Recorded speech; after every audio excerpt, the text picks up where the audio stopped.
هدى البشر إلى النور وعلى آله وأصحابه أجمعين إلى يوم النشور. أما بعد، فأعوذ بالله من الشيطان الرجيم. بسم الله الرحمن الرحيم. لقد كان لكم في رسول الله أسوة حسنة. صدق الله مولانا العظيم. حاضرین محفل، السلام علیکم ورحمۃ اللہ وبرکاتہ۔ اللہ رب العزت جل وعلا کی ہم پر بے پناہ مہربانی ہے کہ اس نے ہمیں آقائے نامدار احمد مختار مدنی تاجدار دونوں جہاں کے سردار حضرت محمد مصطفیٰ رسول خدا صلی اللہ تعالی علیہ وآلہ وسلم کی بابرکت امت میں پیدا فرمایا۔ سامعین کرام، احادیث طیبہ کی شرح و وضاحت کا جو پاکیزہ سلسلہ کئی دنوں سے چلا آ رہا ہے، اسی سلسلے کو آگے بڑھاتے ہوئے چند ایک حدیثیں آپ کے سامنے عرض کیے دیتا ہوں۔ اللہ کے پیارے نبی محمد عربی صلی اللہ تعالی علیہ وآلہ وسلم نے فرمایا، یا سعد اطب مطعمک تکن مستجاب الدعوہ۔ اے سعد، تیرے کھانے کو پاکیزہ بنا لے، تیری دعا قبول کی جائے گی اور تو مستجاب الدعوہ بن جائے گا۔ اس پیاری حدیث میں اللہ کے پیارے نبی محمد عربی صلی اللہ تعالی علیہ وآلہ وسلم اپنے ایک صحابی حضرت سعد بن ابی وقاص رضی اللہ تعالی عنہ کو ایک نصیحت کر رہے ہیں۔ وہ نصیحت صرف حضرت سعد کو نہیں بلکہ حضور کی امت کے ہر فرد کو نصیحت ہے۔ رسول گرامی وقار صلی اللہ علیہ وسلم فرما رہے ہیں کہ تیرے کھانے کی جو چیز ہے اسے پاک رکھ۔ اطیب مطعمک، مطعم کھانے کی چیز، اطیب طیب رکھ، پاک رکھ۔ تو پاکی دو قسم کی ہے، ایک ظاہری پاکی، ایک باطنی پاکی۔ ظاہری پاکی تو یہ ہے کہ جو چیز تم کھاؤ اس میں نجس نہ ہو، ایسا نہ ہو کہ دودھ تو ہے، دودھ میں کچھ پیشاب بھی گر گیا، یا شربت تو ہے اس میں کچھ شراب بھی گرا دی گئی، یا سالن ہے اس کے اندر کسی پرندے کی بیڑ گر گئی، تو یہ ظاہری طور پر ناپاک ہے۔ تو ایسی ناپاک غذا سے بھی پرہیز کرو، اس سے تمہاری صحت بگڑ جائے گی۔ اور باطنی ناپاکی یہ ہے کہ جو کھانا تم کو ملا ہے یہ جائز طریقے سے تم نے حاصل کیا ہے یا ناجائز طریقے سے۔ اگر جائز طریقے سے حاصل کیا ہے تو تمہارا یہ کھانا پاک کھانا ہے، اسے معنوی پاکیزگی یا باطنی پاکیزگی کہتے ہیں۔ تو جب انسان حلال طریقے سے روٹی حاصل کرتا ہے اور اسے کھاتا ہے تو اس کا نتیجہ کیا ہوتا ہے؟ اللہ تعالیٰ اسے اس قابل بنا دیتا ہے کہ جو دعا وہ مانگتا ہے اس کی دعا قبول ہو جاتی ہے۔ تکن مستجاب الدعوہ۔ اے سعد، اگر تو اس بات پر عمل کرے گا تو تیری منزل ہو جائے گی کہ تو مستجاب الدعوہ بن جائے گا۔ مستجاب الدعوہ اس آدمی کو کہتے ہیں کہ وہ کوئی بھی دعا کرے تو فوراً اس کا اثر ظاہر ہو جائے، فوراً قبول ہو جائے۔ تو دعا کی قبولیت کے لیے ہمارے بزرگوں نے 2 شرطیں بتائیں۔ ان 2 شرطوں میں ایک شرط اس حدیث میں بیان ہوئی ہے اور دوسری شرط بھی لازمی ہے۔ وہ 2 شرطیں کیا ہیں؟ اگر تمہاری دعا قبول ہونا ہے تو 2 شرطیں، صدق مقال، اکل حلال۔ صدق مقال، بات سچی کرو، اکل حلال، حلال طریقے سے کھاؤ۔ بس ان 2 باتوں پہ تمہارا عمل ہو جائے تو تمہاری زبان میں اثر، تمہاری دعا میں اثر۔ چلیے ایک اور حدیث آپ کے سامنے عرض کیے دیتے ہیں۔ اللہ کے پیارے نبی محمد عربی صلی اللہ تعالی علیہ وآلہ وسلم نے فرمایا، اذا انفقت المرأة من طعام بیتها غیر مفسدۃ، جب عورت خرچ کرتی ہے اپنے گھر کا کھانا، خرچ کرنے کا مطلب خیرات کرنا، کسی دوسرے کو دے دیتی ہے، غیر مفسدۃ، کھانا برباد کیے بغیر، کان لہا اجرہا بما انفقت، اسے اس کا اجر ملے گا اس لیے کہ اس نے خیرات کی ہے، خرچ کیا ہے۔ وَلِزَوْجِهَا أَجْرُهُ بِمَا اكْتَسَبَ، اس کے شوہر کو بھی اجر ملے گا اس لیے کہ اسی نے کمایا ہے۔ وَلِلْخَادِمِ مِثْلُ ذَلِكَ، اور اس کے گھر کے نوکر کو بھی ثواب ملے گا، ویسا ہی ثواب ملے گا۔ لا ينقص بعضهم من اجر بعضهم شيئا، ان میں ایک دوسرے کے اجر کو گھٹائے گا نہیں، یعنی بیوی کو ثواب ملتا ہے پھر شوہر کو ملتا ہے تو شوہر کو ملنے کی وجہ سے اسے گھٹ جائے، ایسا نہیں ہے۔ جیسے کہ ہمارے پاس ہوتا ہے کہ 3 روٹی ہم نے ایک آدمی کے لیے رکھی، اب ایک آدمی کے بجائے 2 آدمی آ گئے۔ ہمارا منصوبہ، ہماری پلاننگ یہ تھی کہ ایک آدمی آئے گا تو اس کے لیے ہم نے 3 روٹیوں کو پلیٹ میں رکھ کر، دال رکھ کر بھیجا۔ جب وہاں پر روٹیاں پہنچیں تو اس کے ساتھ دوسرا آدمی بھی ہے، تب 2 آدمی ملے تو یہ بجائے 3 کھانے کے 1.5 کھائے گا، اسے 1.5 دے گا، خود 1.5 دے گا، کھائے گا۔ اگر 3 رہ گئے تو اسے ایک اسے کہ نہیں، 2 آدمیوں کے پاس ایک چیز پہنچ جاتی ہے تو تقسیم ہو کے کم ہو جاتی ہے، 3 کے پاس گئی تو اور کم ہو گئی، مگر اللہ کے ثواب میں یہ بات نہیں۔ پروردگار عالم کمی کرنے والا نہیں، وہ کریم ہے، اگر کمی کر دے تو کریم کا مطلب کیا ہے؟ اللہ بھی کریم، اس کے حبیب بھی کریم، حق تعالی بھی کریم اور محمد بھی کریم، 2 کریموں میں گنہگار کی بنائی۔ اے رب تو کریمی، یو حبیب تو کریم، صد شکر کے ہستے میاں نے 2 کریم۔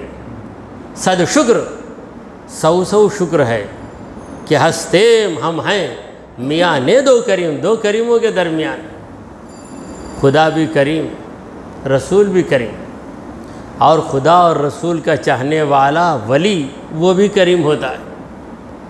تو اللہ تبارک و تعالی ثواب کو تقسیم کر کے نہیں دیتا۔ دیکھیں ہم ایصال ثواب کرتے ہیں، جب بھی ایصال ثواب کرتے ہیں ہم تمام مومنوں کو ثواب پہنچا دیتے ہیں۔ کتنے مومن ہیں کیا کوئی بتا سکتا ہے؟ مگر سرکار دو عالم صلی اللہ علیہ وسلم کی حیثیت نمایاں، اس لیے جب ثواب پہنچاتے ہیں تو پہلے حضور کا نام اس میں گرامی لیتے ہیں۔ اللہم اوصل ثواب ما قراناہ من کلامک العظیم الی روح النبی المصطفیٰ صلی اللہ علیہ وسلم، اے پروردگار جو بھی ہم نے پڑھا ہے اس کا ثواب ہمارے نبی کریم کی روح مبارک کو پہنچا۔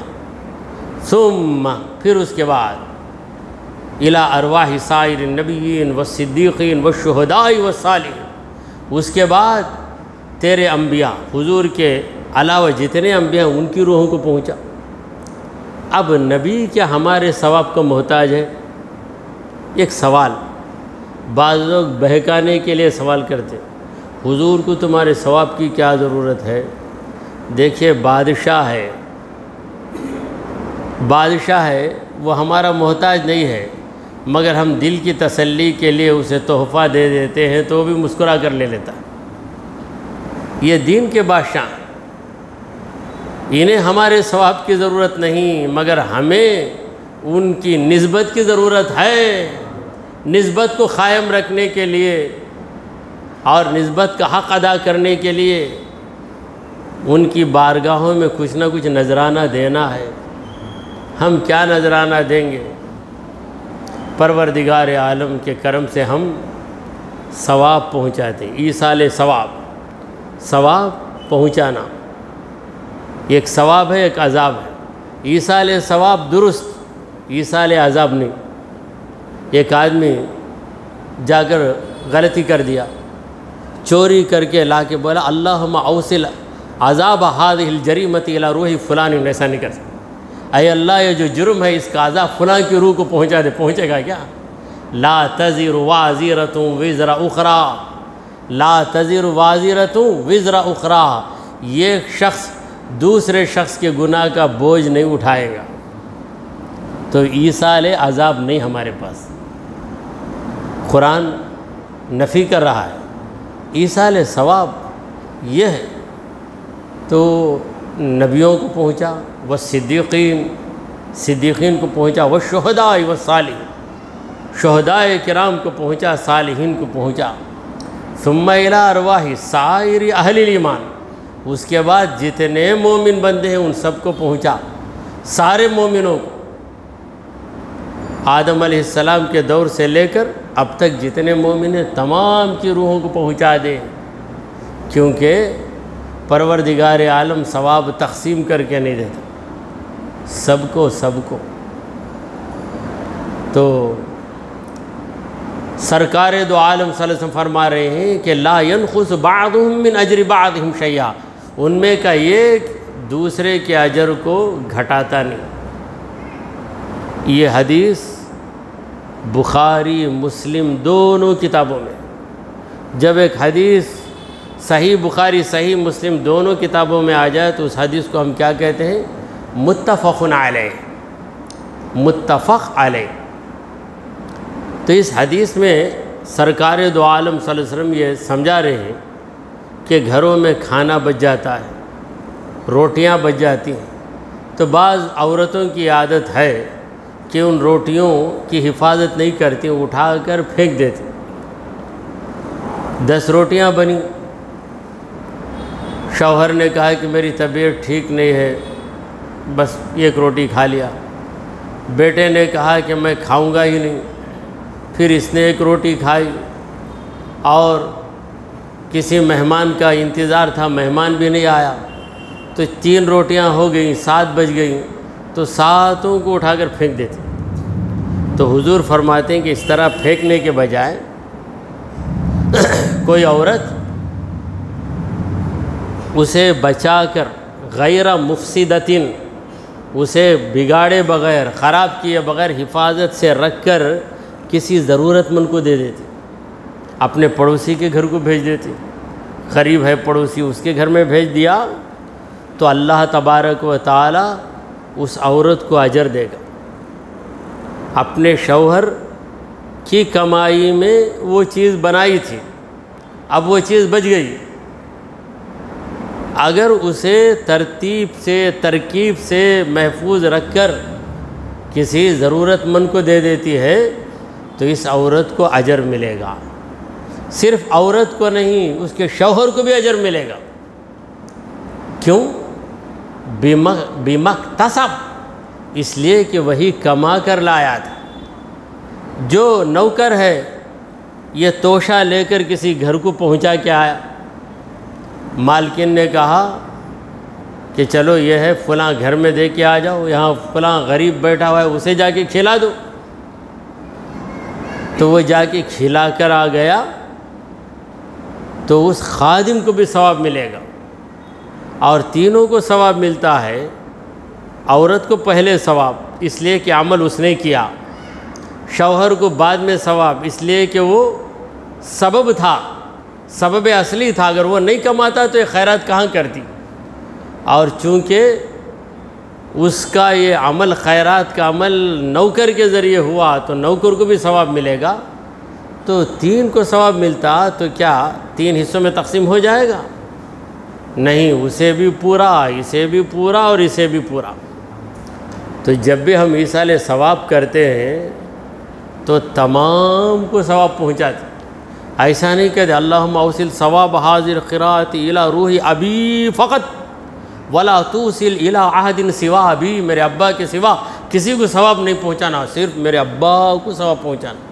ایسی دعا نہیں، ایصال ثواب کی ایسی دعا نہیں. ہمارے نبی کریم صلی اللہ علیہ وسلم نے خدا کی شان کریمی کو کیسے واضح کیا. قربانی کے دن بکرا ذبح کیا، کہا اللہم ھذہ من امت محمد، اے اللہ یہ پورا بکرا محمد کی پوری امت کی جانب سے. خدا بھی کریم، نبی بھی کریم. جب خدا کریم ہے وہ دے رہا ہے تو لینے میں جھجکتے کیوں؟ ہم تو مائل بکرم ہیں، کوئی سائل ہی نہیں، راہ دکھلائیں کسے رہرو منزل ہی نہیں. خدا ہادی، راستہ دکھانے ہمیشہ آمدہ، مگر کوئی راستے پہ چلنے کے لیے تیار نہیں ہے، تو یہ اس کا قصور ہے. تو اس سے ہمیں ایک سبق حاصل کرنا چاہیے. کوئی بھی چیز بیکار کر کے پھینکنے کے بجائے اسے بچا کر رکھیں اور کسی ضرورت مند کو دے دیں. مگر ضرورت مند کو دیں تو وہ چیز اچھی رہے. اسی لیے حضور نے کہا غیر مفسدہ، وہ عورت اس کھانے کو سڑائے بغیر، بگاڑے بغیر دے. اگر بگڑ گیا تو جیسے خود نہیں کھائیں گے دوسرا بھی نہیں کھائے گا.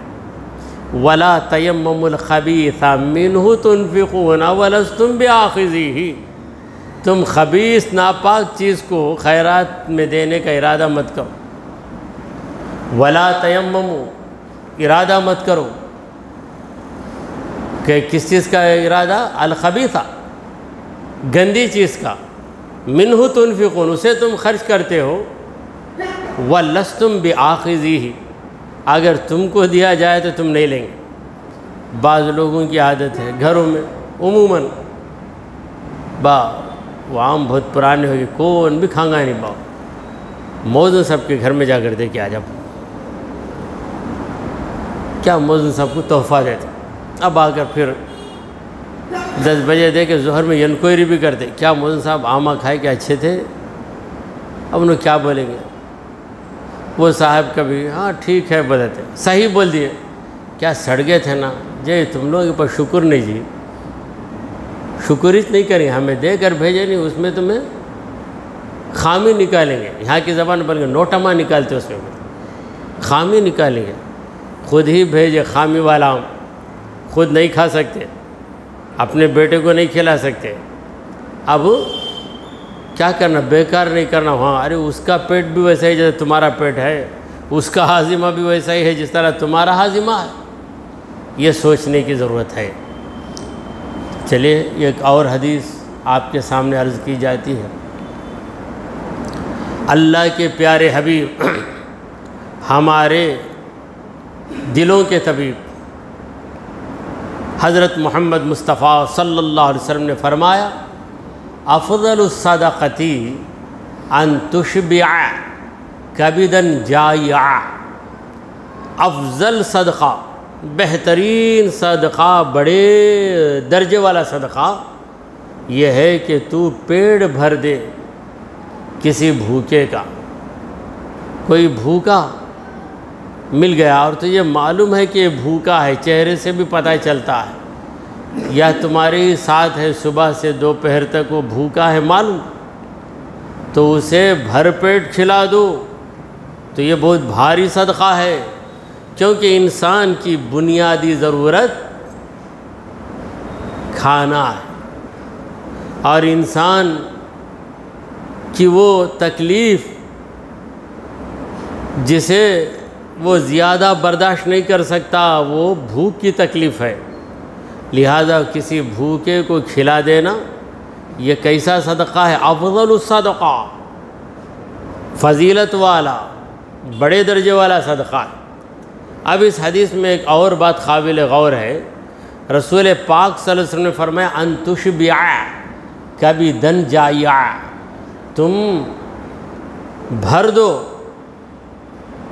بھوکے جگر کو، کبد کا معنی ہے جگر، تو انسان کے بجائے حضور نے کلیجے کا لفظ لایا، یعنی بھوکے کلیجے کو کھلاؤ۔ کیوں کلیجے کا ذکر کیا؟ حالانکہ حضور یہ کہنا چاہتے ہیں کہ بھوکے انسان کو کھلاؤ، مگر انسان کے بجائے کلیجے کا لفظ لایا۔ جیسے ہم بولتے ہیں بات تو میرے دل کو خوش کر دیا، کسی سے آپ کہتے ہیں میرے دل کو خوش کر، خالی دل کچھ خوش کرے گی تمہیں خوش نہیں ہوئے گا، پوچھا تو کیا مطلب؟ دل کچھ خوش کرے کہ میں تو خوشی دل کو پہنچتی ہے، ہر جگہ نہیں پہنچتی۔ اسی طرح جب بھوک زیادہ لگتی ہے تو اس کا اثر کلیجی پہ پڑتا ہے۔ کلیجی کیا ہوتی ہے؟ خشک ہو جاتی ہے، اور کلیجی کی خشکی کی وجہ سے منہ میں بدبو آتی ہے، اور کلیجی خشک ہوتی ہے تو آدمی کمزور ہو جاتا ہے۔ تو گویا تم بھر پیٹ کسی کو کھلاؤ تو تم نے بظاہر اس کے معدے کو بھرا، حقیقت میں اس کے کلیجے کو تم نے ٹھنڈا کر دیا، کلیجے کو فائدہ ہو گیا۔ تو بھوک کا اثر کلیجی پہ ہوتا ہے۔ یہ بات ڈاکٹروں کے کہنے کی ہے، ہمارے حضور پر سارے ڈاکٹر قربان، کیونکہ ہمارے حضور صلی اللہ علیہ وسلم علم طب کے ایسے ماہر تھے کہ کئی بیماریوں کا حضور نے علاج بتایا، اور علم طب حضور نے کسی ڈاکٹر سے نہیں سیکھا۔ جس طرح دین کو حضور نے رب سے سیکھا ہے، طب کو بھی رب سے سیکھا ہے، اور فرمایا العلم علمان، علم الادیان و علم الابدان، علم دو قسم کا ہے، ایک دین کا علم ہے، ایک جسم کا علم ہے۔ بہرحال کسی بھوکے کا پیٹ بھر دینا یہ بہت بڑی خیرات ہے۔ دعا کیجئے کہ پروردگارا ہم نے جو کچھ کہا اور سنا اسے قبول فرما لے۔ اے اللہ ہمارے گناہوں کو معاف فرما، ہماری خطاؤں کو درگزر کر دے۔ اے رب کریم ہم پر تیری رحمت نازل فرما۔ اے اللہ ہمیں سیدھے راستے پر چلا، تیرے انبیاء اور تیرے اولیاء کے راستے پر چلا۔ اے رب کریم ہمارے اندر سخاوت کا جذبہ قائم کر دے، ہمارا خاتمہ ایمان کی حالت پہ فرما۔ وصلی اللہ تعالی علی خیر خلقہ سیدنا و مولانا محمد وعلی آلہ و اصحابہ اجمعین۔